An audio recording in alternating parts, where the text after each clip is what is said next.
بینەرانی بەڕێز دار شوێنێکن سڵاوتان لێبێت من کامەران حاجی عومەر باسی ڕۆژتان پێشکەش دەکەم. باسی ڕۆژ ئەمڕۆ لە دەرەوەی ستۆدیۆی سنتەر لە شاری هەولێر پێشکەش دەکرێت لە هۆڵی سعد عەبدوڵڵا وەکو دەزانرێت لە بەیانی زووی ئەمڕۆکەوە کوردستان 24 ڕووماڵی کۆنفرانسی ئابووری کە لە چوارچەوەی ڕۆلی کەرتی تایبەت بۆ پەرەپێدانی ئابووری هەرێمی کوردستان کۆنفرانسێکی ساز کردبوو. لەم کۆنفرانسەدا کە زیاتر لە 400 کۆمپانیای بیانی و بە سەدان کەسایەتی بازرگانی و نوێنەرانی وڵاتان بەشداریان لەم کۆنفرانسەدا کرد. ئێمە ئەمڕۆ قسە لەسەر دەرچەی قەیرانەکانی ئابووری هەرێمی کوردستان دەکەین. دیارە کۆنفرانسەکە ئامانجی ئەوەیە دەرچەیەک بدۆزێتەوە بۆ چارەسەرکردنی قەیرانەکانی ئابووری و کۆنفرانسەکە پێی وایە کەرتی تایبەت لە هەرێمی کوردستاندا ئەگەر بەباشی کاری بۆ بکرێت دەبێتە فاکتەرێکی باش بۆ کەمکردنەوەی قەیرانەکان لەسەر هەرێمی کوردستان. بۆ زیاتر قسەکردن لەسەر ناوەڕۆکی کۆنفرانسەکە و دەرەنجامەکانی کۆنفرانسی ڕابردوو کە ئەمە سێمین کۆنفرانسە و ئەو قەیرانەی کە هەرێمی کوردستان ڕوبەڕووی بۆتەوە دەرچەی ئەو قەیرانە لە ڕێی هاوکاریەکانی کەرتی تایبەت لە هەرێمی کوردستان لەگەڵ بەڕێزان دارا جەلیل خەیات سەرۆکی یەکێتی ژوورەکانی بازرگانی و پیشەسازی هەرێمی کوردستان، هەروەها دکتۆر ئارەس خۆشناو سەرۆکی سەنتەری زانیاری و لێکۆڵینەوەی استراتیژی کوردستان میوانداریمان کردووە. بەڕێز دارا جەلیل خەیات، کاک دکتۆر ئاراس بەخێرهاتنتان دەکەم. پێم باشە بەڕێز دارا لە جەنابتانەوە دەست پێ بکەم. لە بارودۆخێکی وەکو ئێستای هەرێمی کوردستان ئێوە کۆنفرانسێک ساز دەکەن. ئامانجتان لە سازکردنی ئەم کۆنفرانسە چی بوو؟ پێتان وایە سازکردنی کۆنفرانسێک کە تایدا زێدەتر ئێوە تەکید لە ڕۆلی کەرتی تایبەت دەکەنەوە دەبێتە هۆکارێک بۆ کەمکردنەوەی گرفتەکانی ئابووری کە لە هەرێمی کوردستان ئێستا دەبینرێت؟ بەڵێ زۆر سوپاستان دەکەین بەڕاستی و سوپاسی ئەو ماندوونەتان دەکەین ئەوڕۆ کە بەردەوام ئێوە لە بڵێین لە متابعەکردن و نەقلکردن لەگەڵ ئێمە بوون. زۆر سوپاسی کوردستان 24 دەکەین. هیوای سەرکەوتنتان بۆ دەخوازیین. بە بابەتی کۆنفرانسی ئەمڕۆژ جەنابتان دیتان ئەوڕۆ میوانێکی زۆر بەشداری لەگەڵ ئەمە کردە و کۆنفرانسە کە یەکێتی ژوورە بازرگانی پیشەسازی هەرێمی کوردستان هەمانجی لەگەڵ ژووری بازرگانی هەولێر و ژوورەکانی کوردستان کە بەشداریان کردبوو بە بۆنەی 50 ساڵەی دامەزراندنی ژووری بازرگانی پیشەسازی هەولێر. بەڕاستی ساڵانە یەکێتی کۆنگرە و کۆنفرانسی خۆی ئەنجام دەدا. ئەوە سێمین کۆنگرە بوو بۆ ئەم ساڵە بەلێ بەڕێوەچوو. بەڕاستی دیار بوو کە ئەمڕۆ کەرتی تایبەت لەو زوروفە لەو بارە تەنگەنەیە ئابووریە و ئەو کێشەیە کە لە دائرە هەیە بەڕاستی گرینگە بە ڕەئیمە کە ئەمە دام و دەستگایکی پیشەیی کەرتی تایبەتین کە ڕۆلی خۆمان پیشان بدەین کە چمان لەسەرە و چ پێویستە بکەین و چشمان دەوێت. باش ئەمڕۆ کارەکانی کۆنگرەکە بەڕێوە چوو دەرەنجام چی بوو؟ چی لێ تێگەیشتن لە کۆنگرەکە؟ ئەمە دیارە هەر بە ئامادەبوونی جەنابی خودی سەرۆکی حکوومەت بە سوپاسەوە بۆ دام و دەستگاکانی حکوومەت. دیارە ئەوان بەڕاستی لە غەمخۆری ئەو خەڵکەنە غەمخۆری هەموو وڵاتن بە کەرتە تایبەتشەوە و ئامادەوە لە قسەکردنەکەی جەنابی سەرۆکی حکوومەت کەوە یعنی حکوومەت لەو کارەیە کەوا بتانی فراوانترین ئیش و کار لە بۆ کەرتی تایبەت بکە و ئیش و کارەکانیش بدرێتە کەرتی تایبەت لە داهاتوودا بە جۆرەی پلانێکی گونجاو و داڕژراو. یعنی ئەمە هیوادارین کە کەرتی تایبەت و دیاریش یعنی کەرتی تایبەت ئامادەیە و بەتواناشەوە بەتوانتریش دەبێت بە دەعم و یارمەتی حکوومەت و دام و دەستگای حکوومەت خەڵک. حکوومەت ئەگەر وەکو باسی لێوە دەکرێت حکوومەت ئیمکانیەتی هەبی، بەڵام لە ئێستادا وەکو دەزانرێتن ئیمکانیت نییە لە لای حکوومەتەوە. یعنی ئەگەر حکوومەت هاوکاری کەرتی تایبەت نەکە ئایا کەرتی تایبەت لە هەرێمی کوردستان دەتوانێت هاوکار بێت؟ بەێ ئەمە ئاخر هاوکاریکردن خۆشە نییە بەس هاوکاری بلین مادی و بە پارەبی. ئەمە هاوکاری لە حکوومەت داوان دەبێت بەڕێک و پێکردنی ڕێنماییەکان یاساکان ئەوی ڕێگرە بۆ پەرەپێدانی بە ئیشی کەرتی تایبەت لە کەرتەکانی ژیان واتە هەموو کەرتەکانی ئەوی کەوا ئیشی لەسەر دەکرێت. ئەمە تۆز یارمەتی سیستەممان دەوێت بۆ یاسا چاکردن و ڕێنماییەکان و گۆڕینەوە بۆ ئەوەی کە کەرتی تایبەت دەوری خۆ ببینی تەمام ئیمڕۆ حکوومەت باری قەیران هەیە کە ناتانی مادیەن هەندە شت بکاتن بە شتەکانی دیکەش حکوومەت دەتانی بۆ ئیشکار بکات. دەچمە لای دکتۆر ئاراس. دکتۆر ئاراس زۆر جار دەگوترێ یعنی هەموو لایەنەکانی ژیان لە هەرێمی کوردستان ڕوبەڕووی قەیران بۆتەوە، کەمی پارە بۆتەوە، کەرتی تایبەتیش بەشێکە لەو کەرتانەی کە ڕوبەڕووی قەیران بۆتەوە. لە کاتێکدا کەرتی تایبەت پارەی لە دەست نەبێ، سەرمایی لە دەست نەبێ، چۆن دەکرێت ببێتە دەرسەیەکی باش بۆ هاوکاری حکوومەتی هەرێمی کوردستان؟ زۆر سپاس. کەرتی تایبەت هەموو کاتێک وەک دینەمۆی ئابووری هەر وڵاتێک وەر شوێنەکە. بابەتی لەدەستبوونی پارە و لەدەستنەبوونی پارە ڕاستە گرنگە، بەڵام ئەگەر بێت و بە شێوازێکی کەی بیرکردنەوە جاربەجار لەوەی کە چ ممکن دەبێتن بیکەین. پرسیارێک لە کاکدارا کرد و بەشێکی منیشەوە بۆچی لە ئێستادا ئەو شوازە کۆنکرانە دەکرێتن. ئێستا هەموو کات ڕۆلی کەرتی تایبەتی ڕاستەقینە لە کاتی تەنگژەکان و قەیرانەکاندا زیاتر دێتەکایەوە. لە چی؟ ئێمە وەک سەنتەری زانیاری و لێکۆڵینەوەی استراتیژی کوردستانیش کە دەمێکە لەو بوارە بۆ پەرەپێدانی کەرتی تایبەت کار دەکەین و چەندین هاوبەشی دەرەچیشمان هەیە لەوانەی کە بە تایبەتی لەگەڵ ئەمریکیەکان ئەوەی سایپی ئەمریکیە لەگەڵ گلۆبال پارتنەرە لە خەڵکیکەیە و چەندیشتمان لەگەڵ ژووری بازرگانی و لەگەڵ پارێزگای هەولێر و لەگەڵ وەزارەتی کار و لەگەڵ خودی سەرۆکایەتی ئەنجومەن وزرایش کردی ئەوش لە ڕوانگەی چیەوە؟ تۆ گە حکومڕانێکی دروستت دەوێت لە وڵاتێک باشترین سیستەمی دیموکراسیە. یەک لە پێگە سەرچەکانی سیستەمی دیموکراسیش باش ئەوەیە کە تۆ ئابوورێکی باش دەبێتن. کۆڵەگەی سەرچی و مەرجی ڕئیسی ئابووری باش ئەوەیە کە کەرتی تایبەتی کاراو و ڕاستەقینەت هەبێتن. کەواتە لە پێش ئەوە نەبووە؟ هەبووە، بەڵام سیر کردم کە کەرتی تایبەت چۆن دەبێت کەرتی تایبەت خۆی ڕێک بخاتەوە بە شێوازێک ئیش بکاتن کە دوای ئەوە بتوانێتن لە هەموو بوارەکاندا جێی پەنجەی دیار بێتن. قەزم لەوە چییە؟ کە جێی پەنجەی دیار بێتن. جەنابەت پرسید ئایا دەکرێت لە قەیرانەکە؟ بەڵێ، چونکە لە هەموو دنیا کوردستانی خۆمان و چەند وڵاتێکی لێ بەدەرێ بەشی هەرە زۆری بارە قورسەکەی بۆ بەتایبەتی فەرەهەمکردنی دەرفەتی کار و پەرەپێدانی ئابووری کەرتی تایبەت دەکاتن. حکوومەت ڕۆڵی ڕێکخستنە و دەنانی استراتیجیە بۆ کارەکان و بۆ دۆداچوونە. بەڵام ئەوەی ئەمە لەو کۆنگرەیەدا وەک تۆپیک لاین بابڕین بابەتی ڕئیسدامانە ئەویش Public Private Partnership کە PPPە ئەوەیە کە بەشداری یا خۆشەراکەتی ڕاستەقینەیە نەک تەنها لە کار وەک هەندێک خەڵک تێدەگاتن. بەشداری ڕاستەقینەی هەردوو کەرتە لە دانانی استراتیجیا، لە دەنانی بەرنامەکان، لە دەنانی پرۆگرام چۆن لە هەر قۆناغی لە قۆناغەکاندا.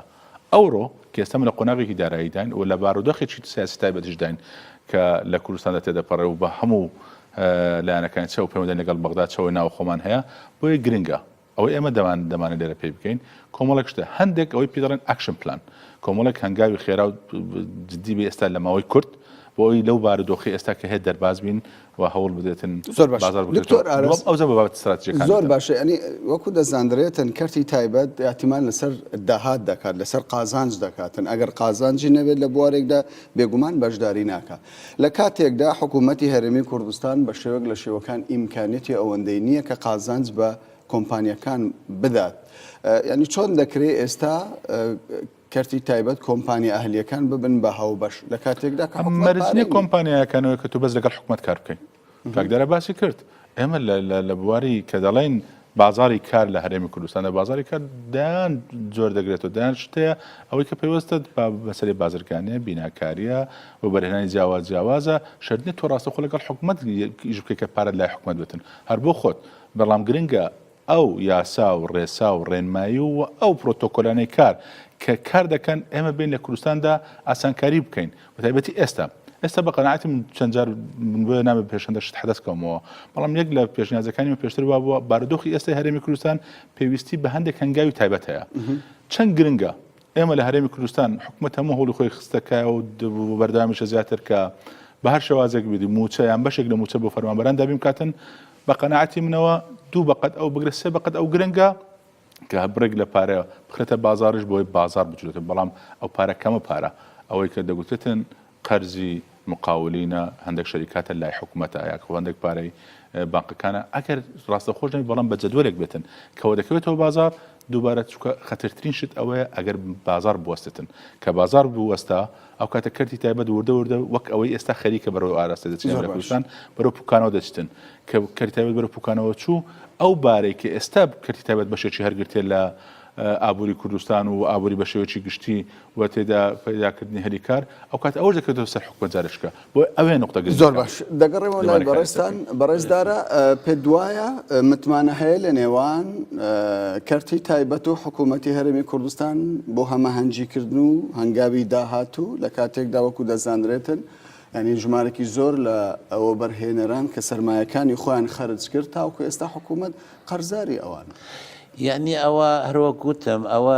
بەڕاستی بدەین پەیوەندی هەیە و پەیوەندی نیشە کە ئەمە ئەمڕۆ ئەو قەیرانەی کە تێدانە ئەو قەیرانە وەچینی ئیوەی نییە هەتایە ئەو قەیرانە قەینەیەکی ماوەیە یعنی من نازانم چەندی پێدێت 30 ساڵە 2 ساڵ بەس ئەو قەیرانە وەچی بڵێن نهایەتی ژیان نییە یعنی ئەو قەیرانە دەکەی دوای داعش کۆتایی پێبێ و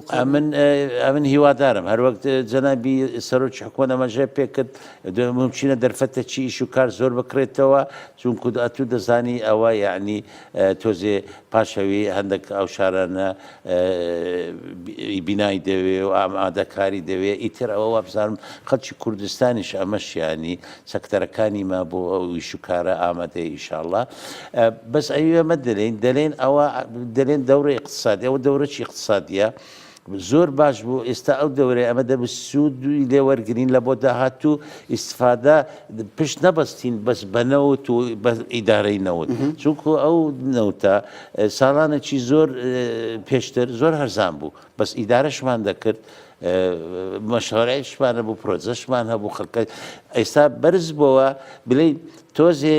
ینی ژیانەکەی مە بەڕاستی حەق بوو ئەو یعنی هەندە ئامادە کاری بکرێ بۆ سەکتەرەکانی دیکە وەک ینی زۆر ئیتیمامناندا کشتتوکالمان هەیە بچین لە دەرێ کشتتوکال قسەی زۆر لەسەر ئەوە کرا کە سیاسەتی حکوومەتی هەرێمی کوردستان زێدەتر لەسەر کەرتی پێترۆلەوە بەڵام پرسیارێک لێرەدا دروست دەبێت ئێمە زۆر جار ینی قسە لەسەر ئەوە دەکەین کە کەرتی تایبەت گرینگە ڕاستە کەرتی تایبەت گرینگە من لێرەدا ئەوە دەپرسم لە کاتێکدا کۆڕێک تەلیکۆم ئاسیاسیال کۆمپانیای نەورۆز تەلیکۆم کە دەتوانم بڵێم ئەمانە چەند کۆمپانیایەکی بەهێزن کە لە ڕووی گواستنەوە و گەیاندن داهاتێکی زۆریان دەستکەوتووە لە هەرێمی کوردستان بۆچی هەوڵێک نەدراوە ئەم کۆمپانیانەی کە وەکو ئەوانش گەورەنە بتوانن موچەی وەزارەتی گواستنەوە و گەیاندن لە حکوومەتی هەرێمی کوردستان دابین کرد بۆ ئەو هەمەهەنگیە نییە دەزانین ئەوە ینی ئەوڕۆ ئەمن جەنابەت دوو سامپلی دوو کۆمپانیات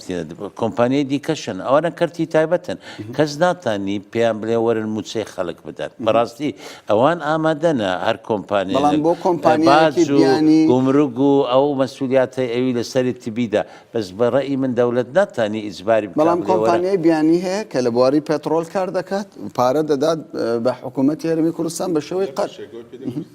ینی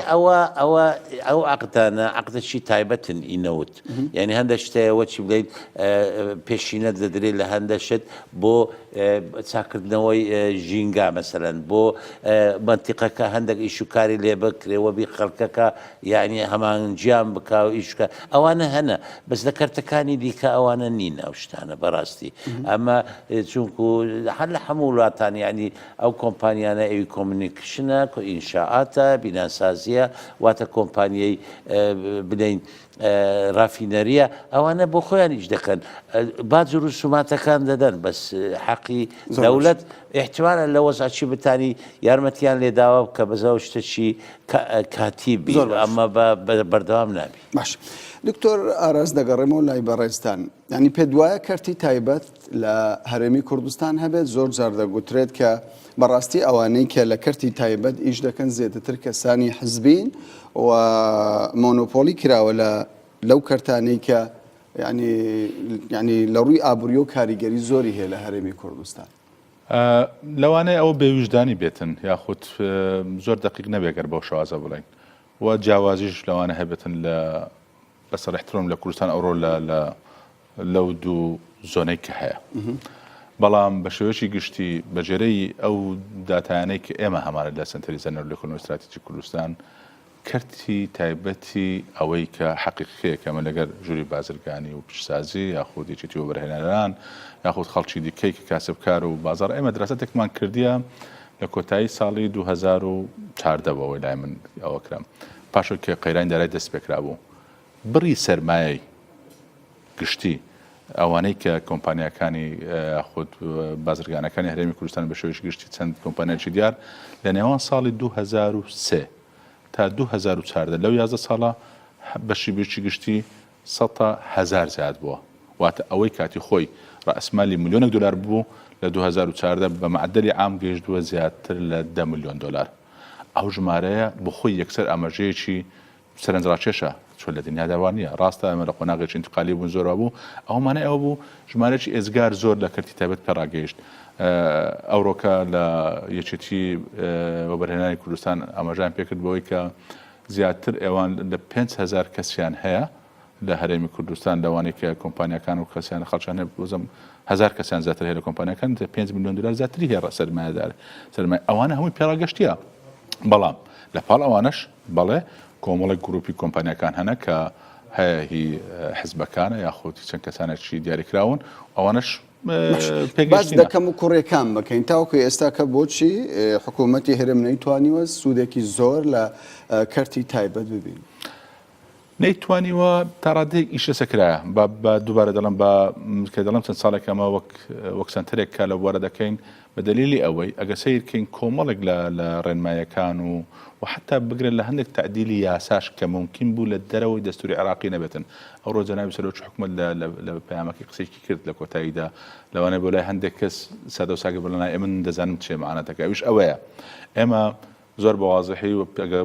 بە هەڵە نەبم بەرگەی 110 مادەی 110 لە دەستوری عراقی کە هەندێک سەلاحیاتی حەسری دایتە حکوومەتی فیدرالی ڕسمی سیاسی مالی و نەقدی و هەروەها ممارەسەکردن و تەنظیمکردنی تیجارەی خارجی ڕسوم گومرگ و ئەوانە کۆمەڵێک شتن کە تۆ لە هەرێمی کوردستان نەتوانێت بیکەیت چونکە تۆ بەشێکی لە عراق و ئەوانەش سەلاحیاتی حەسری بووینە بەڵام لێرەدا کۆمەڵێک هەنگاو کرایە کۆمەڵێک شت کرایە ئەو بەرە پێشتوونی کە لە کوردستان بووە لەگەڵ کۆمەڵێک تێبینی کە لەسەری هەیە بە شێوازی قۆناغ زۆر زادەی بەرهەمی ئەو کارانە بوو پێشترە لەم پرسی باشتر دەکرا دەڵم بەڵێ باشتر دەکرا بەڵام ئایا هیچ نەکرا نەخێت زۆر شت کرایە و هەماهەنگی هەبووە و ئەوەی ئەو ڕۆکەش من جێبیستی بووم لە جەنابی سەرۆکی حکوومەت و لە بەشی هەرە زۆری بەشداربووانی نوێنەرەکانی حکوومەت کە وەزیرەکان لە پەناڵەکان بوو زۆر گرنگە ئەوڕۆ لە زاری هەموو ئەو وەرەزانی کە لێوە بوون ئەوانەی کە چەند ساڵانە ئێمە باز دەکەین چوەک ئەکادیمەکان چوەک کەرتی تایبەت کە ئەوە کێشەکانمانە ئەو واقع منە فەرم وەرن با بێکۆ چارەسەری بکەن ئەو لەسەر زاری سەرۆکی حکوومەت و وەزیرەکان ئەوزان کاک ئەو بارودۆخە هەیە ئێمە بێن بێکۆ هەوڵ دێن چی بکەین باشە زۆر باش ئەوە مەبەستی ئێمەش ئەوەیە وەک سەنتەر بەڕاستی ئەو قەنەعەتە هەبێت لە هەردوولا کە ئەو چێش بارودۆخە هەیە دەبێت چارەسەر بکرێت باش چارەسەرش بەیەک لە ناکرێت بەڕێزدارە ئێوە کۆمەڵێک کۆنفرانسی جیاجیاتان لە هەرێمی کوردستان سەرپەرشتی کردووە تایبەت بە ڕەوشی ئابووری لە هەرێمی کوردستان بەڵام زۆر جار قسە لەسەر ئەوە دەکرێت ئەو کۆنفرانسانە زێدەتر ینی کۆنفرانسی شکلین تەنانەت خستنە ڕووی کێشە و گرفتەکان بەبێ ئەوەی دەرەنجامی جددی لێ بکەوێتەوە من ئەمڕۆ لە بەیانیەوە تاوەکو ئێستا ینی بەشدار بووم لەو کۆنگرەیەدا زێدەتر کێشەکان دەخرانە ڕوو ئایا دەرەنجام چۆن دەبێت یعنی جەنابەت ئێمە تەبی کە کۆنگرەکە دەکرێت چونکو کێشەیە بۆی کۆنگرێ دەکرێت ئەگەر کێشە نەبایە دیارە ئەو کێشانە ئەو قەیرانەش هەیە ئەموو کێشەکان هەیە و زۆر داواکاریشمان هەیە یعنی ئەوە بۆمە دەرفەتەکە مەزە ئێستا ئەو قسانەی جەنابەت کەڕۆ بیستی نەتیجەکەی ئەمە هەموو شتەکانمان بڵین دۆکومنت کرد بە نووسین و بە تۆمارکردن جەنابتان دیتان ئەوانە ئەمە هەمووی ئەو برادرانش کە دەرفەتیان کەمبوونەیانتانی تێبینیەکانیان ملاحەزەکانیان دیار بکەن ئەمە لێیان وەردەگرینە ئەوانە هەموو ڕێکی دەکەین هەیەتەکەمان داناوە بۆ بە کۆتایی ئەم کۆنگرەیە پێتان وایە حکوومەت هەمووی پێشوازی؟ دەنووسیت بەڵێ پێشوازی دەکا و حکوومەتیش ینی یەک لەوانە جەنابی سکرتێری ئەنجومەنی ئابووری بالای حکوومەت لەگەڵمانە ئەندامی ژوور هەیە خەڵکەکەنە 5-6 کەسن کە ئەو لێژنەیە دۆکمنتی دەکەن و ئەرشیفی دەکەین و ئامادەینە ئەوەی دەدەینە دام و دەستگای حکوومەت کە بڵێ داواکارمان ئەوانن یعنی ئمڕۆ ئەمە ئەوی لە سەرمانە دام و دەستگایکی پیشەینەکە ئەو کۆنگرانە دەکەین کە دەبی بەلە دەستەمە نیە یاسا و سیستەمەکان بگۆڕین ئمڕۆ دەولەت هەیە نیزامی دەولەت هەیە پەرلەمانی ئەوان دەتان ئیشکال لەسەر بکەین وە پێویستیشە ئەمە وا دەزانین ئێستا کە دەولەت بەنیەتە ئەو سیستەمانە بگۆڕیت چونکو ئیتر یعنی ناتانین ڕاوەستین ینی ڕاوەستین چونکو ژیان بەڕاستی دەڕوا و ئەو دەرفەتەکی زۆر لەمە چووە دەبی بەخۆکەوین ئەوانە ئیسفادە لەو دەرفەتانە بکەین بە تایبەتی لەو بارودۆخە کە بەڕۆژ کوردستان بەڕێستان سەرۆکی ژوورەکانی بازرگانی و پیشەسازی هەرێمی کوردستانە. بۆچی تاوکو ئێستا لە کەرتی تایبەتدا زۆربەی سەرمایه‌دار و بەرهێنەران ڕوویان لە کەرتی پیشەسازی نەکردووە لە هەرێمی کوردستان؟ ینی بۆچی ینی ئەو بەشە تا ڕادەیەکی زۆر فرامۆش کراوە زۆربەی ئەو کاڵایەنەی کە تاوکە ئێستاش کە ئەمە قسەی لێ دەکەین لە دەروی وڵات دێتە هەرێمی کوردستان؟ من لەگەڵ جەنابتم نەک بەس پیشەسازی بەڵکو کشتتوکالی کەوا کەونترین سەنعەت و مهنەتی خەڵکی کوردستانە ئەویش تۆزێ فەراهەم کرابوو ئیهمال کرابوو چ بوو ئەو بڵێن ئەو داهاتەی کە دەهات بە شێوەکی ئەمە لە وڵاتانی دەرێ بە هەرزانتر دەهات خەڵکەکەش بەڕاستی ئیشوکاری دەکرد لە کشتتوکال مەسەرن زۆر کابرا کەسە بوو وازەی شکارەکان چونکو بەرهەمەکەی کە دەهات دەیبرتە بازار ئەو پارەی نەدەکرد کە لە دەرێ ئەو بەرهەمە دەهاتەوە بۆیە خەڵکەکی زۆر ڕووی لە بازرگانی بە هەموو سەکتەرەکانی وازیان ئیتر کە گەیشتینە ئەوڕۆ نەک پیشەسازەکان داخران و ڕاوەستان بەڵکو لە کەرتی کشتتوکالیش دواکەوتی. زۆر باش. دکتۆر ئاراس بە ئەوەی کەرتی تایبەت زێدەتر بەرەو پێش بچێ و ڕۆلی خۆی بە باشی ببینێ پێویستە حکوومەت چی بکات؟ ئەوەی حکوومەت چ بکە ئێمە جگە لە دەرەنجامەکانی و کۆنفرانسە بۆ کاکدەرە باسی کرد من لەگەڵ چەند بەڕێزێککە وەک گیژنەیەکی بەدۆداچوون بەڵام ئێمە بۆ خۆمان ئەگەر لەگەڵ ژووری بازرگانی ئەگەنا بۆ ئێمە وەکمەر سنتەریش و هەر لەگەڵ هاوبەشانی ئێمە بە تایبەتی سنتەری پرۆژە نێودەوڵەت تایبەتەکانی ئەمریکیش کە پێشتێش کردیتمان سێکتەر دێن ئەو جارەی واقعەکەی چییە؟ کێشەکان چییە؟ چارەسەرەکانی چیە؟ بەورتر هەموو ئەوانە یەک بە یەکە دەخێنە بەردەمی تەمان بەردەمی حکوومەت و بەڕێوەبەردەستان پاش چی؟ پاش ئەوەی کە گفتوگۆی تێر و تەسەڵی دەکرێت لە نێوان کەرتی تایبەت لەلایەک کەرتی گشتیکە حکوومەتە لەلایەک پەرلەمانتەران لەلایەک ئەکادمیان و خەڵکی تایبەتەنش پێکەوە دەرەنجامی ئەو نقاشانە کەورتر ئەوڕۆ لە کۆنفرانسەکە کۆمەڵک شت عرض دەکرێتن بە گشتی ئەوڕۆ بەیانی بەڵام ئەو گشتیە ئێمە هەوڵ دەین دواتر لە فێرم فۆرمولەیەکی هەم زانستیانە هەم عملی و منطقیش و دابشکردنە ڕووی کاتیشەوە دەکەین بەڵام لە هەموو گرنگتر ئەوەی لایمان حکوومەتی هەرێمی کوردستان دەبێت ئەوڕۆکە ئێمە شتێکێک کە پێی دەگوترێن پێی هەندێک پلان هەیە خودت هەندێک ئیجراعاتی کە تاڕە هەیە دەبێت بیکەین بۆ زیاتر دەستکردنەوە یاخود ئاسانکاریکردن بۆ کردی تایبەت و لە پێش هەمووشن جارێککەت ئەکرد دەکەمەوە لەوەی هەیە لە پاڵ ئەو بڕە موچێکە هەیە دەبێت ئەو قەرزانەی کە هەیە هیکردی تایبەتە لای حکوومەتە بە هەر شەوازێک بتن بدرێت دۆلێکدا بندرێتن و بدرێت. دکتۆر ئاراس خۆشناو سەرۆکی سنتەری زانیاری و لێکۆڵینەوەی استراتیژی کوردستان زۆر سوپاست دەکەین هەروەها بەڕێز دارە جەلیل خەیات سەرۆکی یەکێتی ژوورەکانی بازرگانی و پیشەسازی زۆر سوپاست دەکەین لە هەرێمی کوردستان. بینەرانی بەڕێز دەچینە ناوبڕێک و دواتریش دەگەڕینەوە لاتان.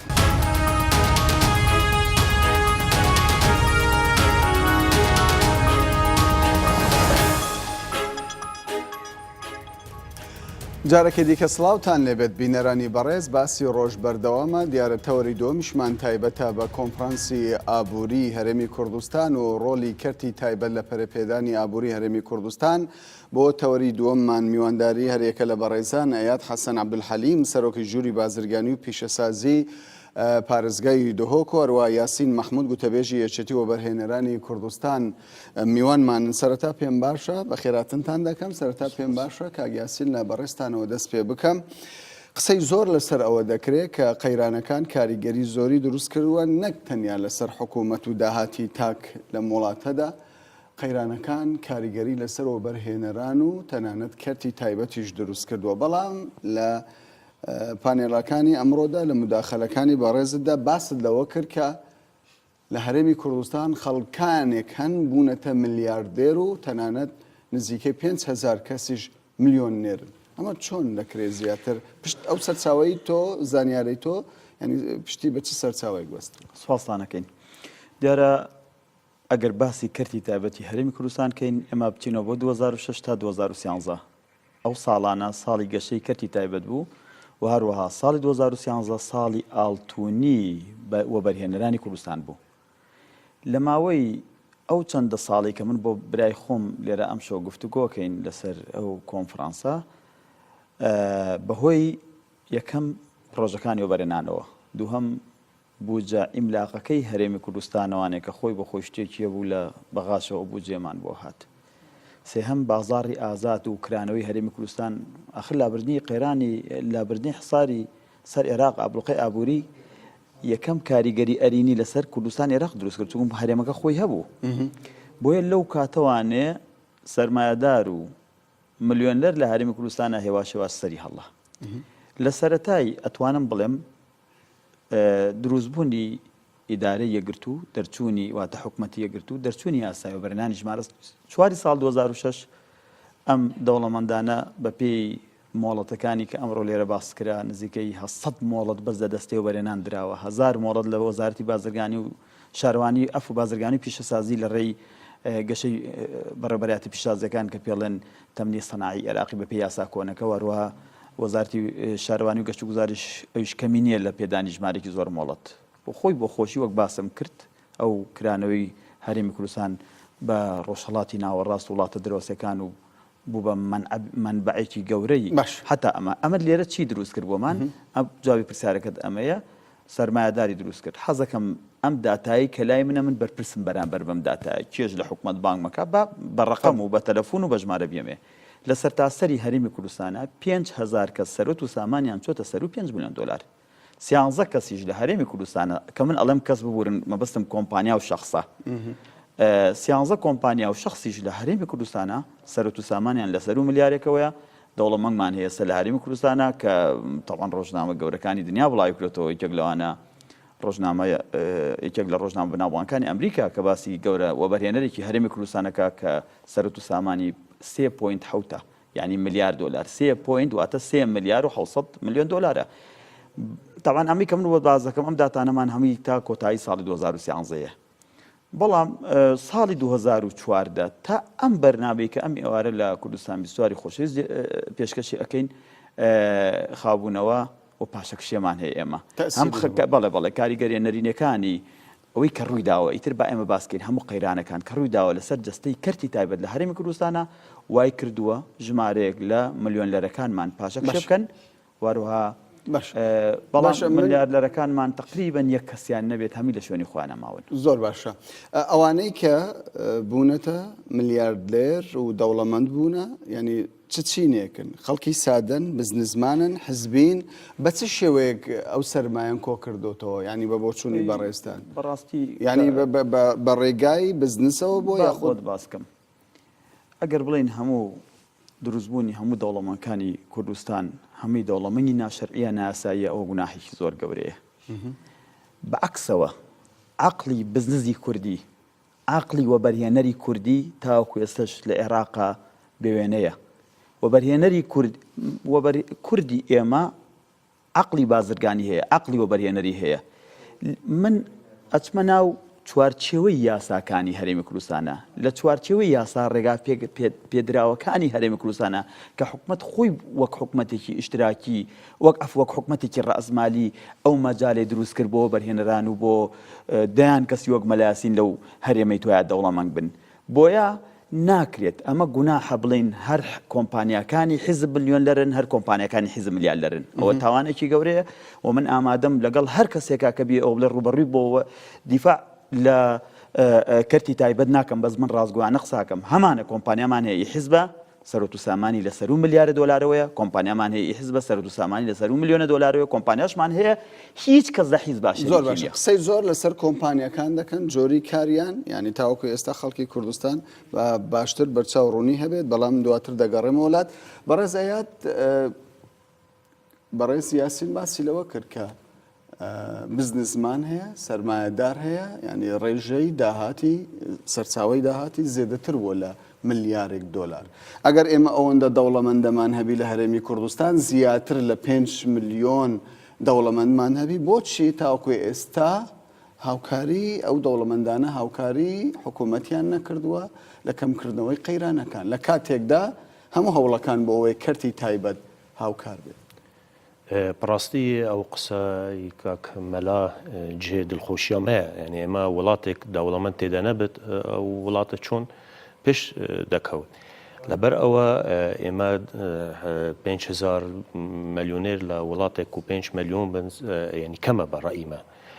ئەو ئیش و کاری لە هەرێمی کوردستان لە ساڵی 91 حتا ئێستا و هاتیەکردن دەبێت زیاتر بێت بەڕاستی چۆن زیاتر دەبێت بە ڕێنما و یاسای حکومەت پشگیری کەرتی تایبەت پشگیری کۆمپانیەکان بێت حکومەت مەسلەی احتیکار و بازار تەدەخلی لە بازار نەمینێت زیاتر دەبێت چونکە ئێمە هەرێمی کوردستان حکومەت خۆی پێویستی بە هاوکاریە حکومەت بە ئاشکرا دەڵێ لە خەزینەکەی مندا پارە نییە ئێمە قەرزارین بە ملیارد دۆلار لە دەرەوە پارەمان قەرز ئێستا زۆر کۆمپانی هەیە یوە بەرهێنەر و بەلەندەران یارمەتی حکومەتیاندایە ئێستا زۆر خەڵکی هەیە پارەی لەکەن حکومەتە سەکی وەرگرتووە و سەکەکە لە چوو بانقێک سەرف ناب یعنی من معلوماتم هەیە زیاتر لە ملیارێک و نیوێک پارەی بەلەندەران لەکەن حکومەتە و زۆربەیان پرۆژەی خۆیان تەواوی کردووە ئەوە یارمەتیە یارمەتی دووەم کەرتی تایبەت ئەو کۆمپانیا ئەو داوڵەمەندە چەند کاری فرسەتی کار لۆ گەنج و خەڵکی مە و دەرچووی کۆلیج و زانکۆەکانی هەرێمی کوردستان پیا ئێستا زۆر لە هەر سێژورەکانی بازرگانی ئەندامەکانیمان زیاتر لە 100,000 کەس ئەندامن هەر یەکێک 5 کەس لەکنی ئیش بکە ئەوە 9 ملیۆن دەرفەتی کار لۆ خەڵک ئەوە یارمەتی حکومەتە یا کەرتی تایبەت بە ئەم شێوە بە ئەم ڕێگا یارمەتی حکومەت دەکا بە دامەزراندنی فەرمانبەران و کرێکارەکان لە کارخانە و لە کۆمپانیەکان باش ئێوە وەکو نوێنەری کۆمپانیەکان کە کەرتی تایبەت لێرەدا بەشدارن بە بۆچوونی ئەوە پێویست دەکە حکوومەت چی بکاتن بۆ ئەوەی کەرتی تایبەت زێدەتر ڕۆڵی خۆی ببێنێ و سەرمایە خۆی زیاترش وەگەڕ بخات بەڵێ بەڕاستی ئێمە هەر تەماعی ئەوەنە و حکوومەت ئەو بۆچوونی و ئەو تێگەهشتنی بۆ کەرتی تایبەت لە ئاستێکی زۆر بەرز بێت یعنی بزانت و کەرتی تایبەت ڕۆلی زۆری گرنگە بێی کەرتی تایبەت گەشە پێدانی ئابووری لە هەرێمی کوردستان بەڕێوە ناچێت کە حکومەت بە تەنیا ناتوانێت ئەو کارە بکە حکومەت دەبێ پشتگیری کەرتی تایبەت کۆمپانیەکان بە یاسا و بە ڕێنما و بە سیستەمی بانکی و بە قەرز حکومەتی دنیا هەموو حکومەتی دنیا پارە دەدنەوە بەرهێنەر پارە دەدنە بازرگانان ئیش بێ بکەن ئێستا لە کوردستان ئابووری کاشە ئابووری نەقدیە هەر بەڵندەرێک ئەوەندەی پارەی هەبێت بە ئەوەندە پرۆژە دەکە و دوای ناتوانێت نە مؤسسەیەکی مالی هەیە نە مەصرفێک هەیە بانقێک هەیە پارەی بە قەرز بدێ نە بە زەماناتی ملکی زۆریان هەیە خەڵکێکی ئۆتێلی 5 ستێرە دروستیان کردیە عیماراتیان هەیە شوقەیان هەیە پرۆژەی سیاحیانن ئەوە هەموو پارەیە بەس چونکە سیولە ئێمە پێویستن ئێستا لە ناو بازار سیولە کەمە لەبەر ئەوە بەلەندەران وەبەرهێنار حتا بازرگانەکان ئێستا ڕێژەی بازرگانی لە هەرێمی کوردستان 80% بەزیە ئێمە بازاری گرنگمان هەبوو لە محافظەی نینەوە مووسڵ سنتەری مووسڵ 2 ملیۆن کەس دانیشت هەموو اعتیمادیان لەسەر هەرێمی کوردستان بوو ئێستا ئەگەر بازار وەستاوە کار ئەوەندە کەم بووە ڕێژەی بێکاری لە هەرێمی کوردستان بەرز بۆتەوە چۆن دەکرێت کەرتی تایبەت بتوانێتن بەشێکی ببێتە بەشێک لە چارەسەرکردی ئەو قەیران بەڵێ ئەو کۆنگەرە ئەمڕۆ ئەنجامیدا بەشێک لە کۆنگەرە لە پەناڵەکە ئەوە بوو چۆن ئێمە ئەتوانن کەرتی تایبەت لەگەڵ حکوومەت ئیدارەی ئەو قەیرانەی ئابوووریە بکەن ئێمە اعتراف بکەن قەیران هەیە هەموو دام و دەستگای حکوومەت خەڵک دەزانن ئێستا قەیرانی دارایی و ئابووری هەیە بەس ئەتو چۆن ئەتوانی ئیدارەی ئەم قەیرانە بکی چۆن بەڕێوە ببی ئەوە زۆر گرنگە و زیاتر نەبی پێ دوای حکوومەت پلانی نییە؟ حکوومەت بێ کەرتی تایبەت پلانەکەی بە عمل نایە دەبێت لەگەڵ کەرتی تایبەت دانیشتت مباشرەتەن لەگەڵی بێت و بزانت چۆن کەرتی تایبەت ئێستا ڕۆلی ئەوەیە یارمەتی تایبەت لە هەموو سەکتەرەکانی ژیان نییە. آخر هەموو ژیان خەڵک اعتیماد لەسەر کەرتی تایبەت دەکە ئێستا بڕۆی لە ناو زانکۆی کەرتی تایبەت هەیە قوتابخانەی کەرتی تایبەت هەیە نەخۆشخانەی کەرتی تایبەت هەیە حتا ئیش و کاری ینی ناوەندی لە هەموو بوارەکانی ژیان کەرتی تایبەت هەیە. بەڕێز یاسین پێدوانیە ینی زۆر جار هاوڵاتی دەپرسی دەڵێ ینی دام و دەستگاکانی حکوومەت بە تایبەت دام و دەستگا خزمەت گوزاریەکان لە کاتێکدا تەسمیلی کەرتی تایبەت دەکرێت لە کۆتاییدا زیان بە گیرفانی هاوڵاتی دەگەینێ پێدوانیە ئەمە بە شێوەکان لە قازانجی هاوڵاتی. ئەگەر مەجالم بە ئەوت بڕن کەمەوە پرسیارێکی زۆر جوانە دڵمان زۆر پاکە حەزمەکرەوە پرسیارم لێ بکەیت. ئەوەی کە بەسەر هەرێمی کوردستان هات و ئەوەی کە بەسەر حکوومەتی هەرێم کوردستان هات بە تایبەتی کابینەی هەشت ئەگەر بەسەر چیای گۆژە بەهاتە هەپرون نەبوو بەڵام حکوومەت خۆی گرت. حکوومەت ئێستا خۆی زۆر جوان حازر کردووە و ئێمە بە ئاگاین من وەبەرهێنەرم چاگەزانم حکوومەت خەریکی چییە. ئەو پرۆگرامەی حکوومەت دایناوە بۆ ساڵی 2007 و دوای مووسڵ پرۆگرامێکە بە بۆچوونی من ئەتوانێت تعویزی ئەو هەموو خەربۆ بکە کە ئێستا بەسەری هاتووە. نابێ ئێمە من دووسێشتی زۆر گرنگە پێڵم دیسانەوە من بە مەلایەسینی داتا ناسراوم داتا ئەم مەسئولم بەرامبەر بە ڕقەمەکان. حکوومەتی هەرێمی کوردستان حکوومەتێکی فەقیر نییە. ماوەیەکی زۆرە ینی بە شێوەکی گشتی لە بەرپرسان قسەی خۆشمان جێویست من قسەی خۆشت بۆ بکەم. حکوومەتی هەرێمی کوردستان حکوومەتێکی فەقیر نییە. هەرێمی کوردستان دەوڵەت هەرێمێکی فەقیر نییە. ئێمە هەموو مقاوماتێکی دەوڵەتمانتیایە بەڵام مەناخەکەمان لە ژێرەوەیە و بەداخۆ تاوەکو ئێستا ئیسtismار نەکراوە. ئەگەر بە واقعی قسەت بۆ بکەم هەرێمی کوردستان ئەو سێپەڵە ڕەشەی کە بەسەریەوە بوو یەکێکیان تێکچوونی ڕەوشە سیاسەکەی ناو هەرێممانە دووهەم داعشە کە ئێستا ئینشاءڵڵا جگە لەوەش تێکچوونی وەزعمان لەگەڵ بەغدایە هێواشی واش ئومێد دەرەکەوێ لە 2017 بە دواوە من پێت ئەڵێم ئەم قسانەی کە مەلاسینێکم لە کۆڕ ڕۆژنامەنووسەکەی پار هەندێشتم و هەمیمان بینی ئێستاش هەندێشتی پێڵم کە ئەمە بەتەما بووم لە کۆڕ ڕۆژنامەنووسی 2016 باسیەکەم بەس لێرە باسیەکەم لە 2016 حکوومەت دەستبەرداری هەندێک لە جومگە ئەساسیە خزمەت گوزاریەکانی خۆی بێ بۆ لەبەرەوەی پێجێبەجێ ناکرێت. من لە تۆ پرسم ئێستا حکوومەت لە سلێمانی ماوە ئایا ئیدارەکانی حکوومەت کە 2 ساڵێمە تووشیان قەیرانە بووین دام و دەستگاکانی حکوومەت خۆی بۆ خۆی ڕۆژێک 2 ڕۆژ داوام ناکەن ئەگەر بیکەن یان نەیکەن باشە ئەی خەڵک چۆن ژیانی ڕۆبەڕێەوە بۆیە ئەبێ لێرەوە ئێمە بیر لە چی بکەینەوە. یەک نمونەی زۆر بەسیط ئێمە کە ئەبێ ئەم دەستگا خزمەت گوزاریانە تەسلیمی کەرتی تایبەت کرێ. ئێستا حکوومەت هەموو مانگە 24 میلیارد دینارە بۆ کۆکردنەوەی خۆڵ و خاشاک. معقول لە ماڵی مەلاسین لە توی مەلیک هەموو ڕۆژە 10 کیلۆ من خۆڵ و خاشاکم هەیە حکوومەت بۆم لا ئەبا ماڵێکیش لە ئازادی نیو مست خۆڵ و خاشاکی وەک یەک بۆمان لابەوە یەک پارەمان بۆیە ئەمە نەعەدالەتی تایە. تربیەمان وایە پەروەردە تەندروستیمان وایە حتا بە بۆچوونی من ئەبێ حکوومەت لە کارەبا و لە ئاوە. یەک نمونەی زۆر بەسیطە بەمێ ئەزانی وەزارەتی کارەبا کە من جارێکی تر هەر لای بەڕێستان و لە کەناڵەکانی تر باسم کردووە سەرۆتەکەی چەندێکە ئەو عمود و محاویلە و محەطەی کارەبانەی کە حکوومەت لەسەر تاسەری کوردستانە ئێستا دابەشی کردو بەی خۆی زانێت کە لە زۆر وڵاتی کەرتی تایبەتە ئێستا من ئامادەم وەک مەلایەسین با حکوومەت بەیانی بانگ بکەم فەوازاتم لەگەڵ کا بە پاڵپشتی گەورە کۆمپانیەکانی دنیایان مە پێشەوە بە 20 میلیارد دلار لە حکوومەت یەکڕم کە ماڵن حکوومەت 20 میلیارد دلار قەرزارە تەنها عمود و محەطە و وایارەکان کە ڕۆشتووە بەڵام ئێمە کێشەمان بەڵام تۆ ئێستا تۆ داوای پارەی ئاو کارەبا لە هاوڵاتی من جواب دەدەم لێکدانەوەکە بۆ بینێت بەم شێوەیە دەبێت من دەمێ وەڵام بدەیت تۆ خەڵک لەمە تێبگای مامانێ لەم کۆنفرانسای ئەمە بکەین بە ئەجیندای کارمان بینێری نەسەروانیە. یەک نمونەی زۆر بەسیط ئێستا خەڵک لە ناو پرۆژە لۆکۆستەکانە پارەی کارەبا کە بۆ یێتەوانێت لە ناو خانوویەکە بە 5 دەفتەر دلار کڕیەتی 5 سپلیتی داناوە سەری مانگ 500,000 دیناری بوویێتەوانێ بەڵام خانوویەکی تریش لە توی مەلیک کە هەر 5 سپلیتی داناوە 2 میلیۆن دیناری بووێتەوە ئەمە ئەبێت تەنزیم بکرێ بۆ دەتوایە کە کارەبا درا بە کەرتی تایبەت خەڵک زیاتری بووێتەوە کە ئاو درا بە کەرتی تایبەت خەڵک زیاتری بۆیێتەوە نابێ ئەم فەرهەنگەی خەڵک بگۆڕین بەعکسەوە خەڵک خزمەتگوزارێکی باشتری بۆ ئەڕوات بە قیمەتێکی کەمتری جەگەل لە دەست کەرتی تایبەتا بێ لە کەرتی حکومەتە ئێستا لە بەڕێوەبردننی ئەو جونگە ئەساسیانە کە ژیانی خەڵکە لە تەندروستی و لە تەربیە ئەمانە برای عزیزم لە ئاو لە کارەبایە زوڵم و ستەمێکی ئێجگار گەورە لە سەرمایە نیشتمانی ئەم وڵاتە کراوە ئاو سەرۆتی نیشتمانی هەموو کەسێکە ماڵ هەیە قانونێکمان دەرکرد لە کابینەی حوتا لەگەڵ ڕێزما بۆ کاکتۆر بەرهەم بڕیارێکی زۆر سەقەت بوو ماڵ هەیە 150 مەترە ئەبێ مانگی 15000 بە 1 لیتر لەواچێ مەسەلەن 20 لیتر ئاو سەرفکە 50 لیتر ماڵی وایە هەردای خستۆ ماڵەکەی بەڵام ماڵێکیش هەیە بە مکعب ئاو سەر بەکابێ هەمان پارە بەڵامەوە پێدوانیە پارەی ئەو داهاتانی کە تۆ باسی لەوە دەکەی ئەو کات ناچێتە خەزێنەی دەوڵەت دەچێتە گیرفانی شخص ناکاکە براگیان ئاگادار بە من باسی سەرۆتی نیشتمانیەکەم سەرۆتی نیشتمانی لەم وڵاتە تێکچوو هەندێک شت لەم وڵاتە سەرۆتی نیشتمانیە